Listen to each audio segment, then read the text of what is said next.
Hey gentlemen, Nina here. Listen, I love a man with a beard. It's totally my thing. There's just something about a man with a well-groomed beard that's incredibly attractive. But, and this is a big but, there are some mistakes I see guys making that are killing their look. And that's what we're talking about today. I'm giving you the lowdown on the 8 beard mistakes you need to avoid if you want to look and feel your best. Trust me, you don't want to miss this. The first beard mistake that I see men making is shaving way too much off the cheeks. And no, I'm not talking butt cheeks, gentlemen. There's nothing that makes a beard look worse than when it's cut super thin around the jawline. I mean, at that point, can you even call it a beard? Look, I understand the chin strap beard style comes and goes in popularity, but unless you're the lead singer of Everlast and it's 1999, stop doing this. Gentlemen, if you want to maximize the look and style of your beard, allow it to grow in and then define the boundaries. Those hairs that grow on the cheeks, just clean them up. You're not Tony Stark. Now, in terms of where your boundary should actually start on your cheek is different for every man, but I recommend getting a comb. Place one end by your ear and the other end down towards the corner of your mouth. You're gonna let everything below grow. Shave everything above. In terms of the neck, that's actually the second mistake, and one of my biggest beard grooming pet peeves. I see it all the time. Men rocking a super epic beard, and then all of a sudden I'll see them from the side, and they'll expose all the neck skin underneath their chin. There's little that makes a beard look worse than when a man shaves under his chin, exposing all the skin and all the meat underneath his jaw. I can say this because I used to date a guy who did this for years. My girlfriend hated it. I thought you were supposed to shave underneath the chin, basically inside of the jawbone. This is wrong. When you talk, you actually see the meat underneath your chin. It looks terrible. Plus, if you don't have a super strong structured jaw, it's going to make your face look weak and chubby. I know, because my ex was that guy. One perk of a nice beard, while it will make you look years older, it will also make your face look thinner. The third mistake is all about those sideburn transitions and fades. One of the quickest ways to bring down the look of your beard is making a hard line between the beard and sideburns. I see it all the time. Gentlemen, unless you're going to go to a local barbershop to get your hair and beard groomed, you've got to learn to use your facial hair grooming tool better. It's all about fading and blending, making sure that your beard transitions perfectly through those sideburns, fellas. Gradually fade and taper your beard up towards your temples. Try starting with a 6mm guard and go down from there. Once you're done, it's time to clean up.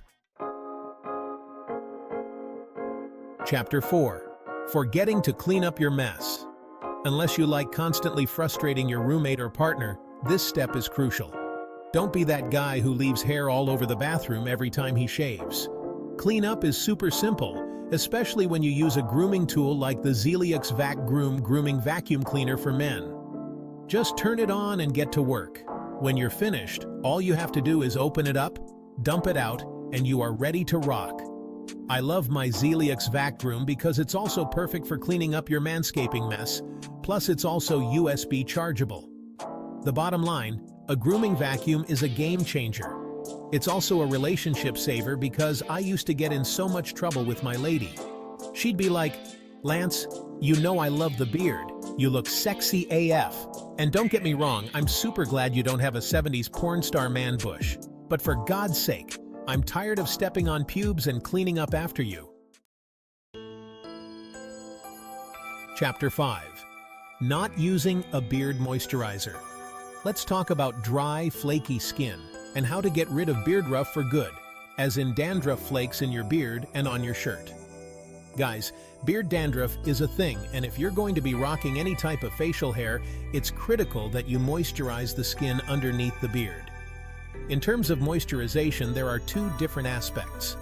There is the skin underneath the hair, but then also we got to talk about moisturizing the hair because that's something that a lot of guys neglect. They think, yo, it's a beard, who cares? I don't need the conditioning. Wrong. Gentlemen, for the hair on your face, it is critical for you to actually moisturize and condition it so that it's nice and soft and it's not all hard and itchy. The most common complaints we hear from women about their man's beard always involve a dry, scratchy, flaky beard. Whether or not you're going downtown to visit Brenda or just kissing her face, a dry, scratchy beard can irritate her skin. The first thing I'd recommend, guys, is getting a high-quality beard moisturizer. Maverick Beard Oil by Daily Grind, of course, is the moisturizer I use. One of the mistakes that a lot of guys make is that they neglect to actually go in and moisturize their beard. The truth is, a lot of times it's going to require a little extra moisturizer. You got to really get in there down to the skin on your chin. Don't forget, the skin underneath your beard is also in need of moisture. When it is time to actually moisturize the hair, there are 2 different ways that you can do it. The most common is a beard oil. 1, 2, 3, 4 drops in your hand of high-quality beard oil each day makes a huge difference. Once again, it's about getting it all in that facial hair, working it down to the skin. This is going to hydrate the hair, making it softer and a little shinier. Now, if your beard is a little bit longer, what I would recommend is actually go with a beard balm. Think of beard balm as almost like a moisturizing styling aid for your facial hair. Take a little dab and put it on your palm and heat it up. Then what you're going to do once again is run it through your beard. If your beard is a little bit longer, this is what I would recommend because it's going to add a slight degree of hold so that it will allow you to actually style and make sure that your beard isn't too puffy or fluffy. Plus, a balm like Lockbeard Balm smells amazing. Chapter 6. Giving up too soon. The 6th mistake that I see a ton of men making is giving up before they give their facial hair a chance at redemption. 4 weeks, guys. That is the magic number. If you're somebody that has tried growing facial hair before, but feel like it doesn't look right or it looks patchy, so you gave up and shaved it all off, try again and let it grow for 4 weeks minimum.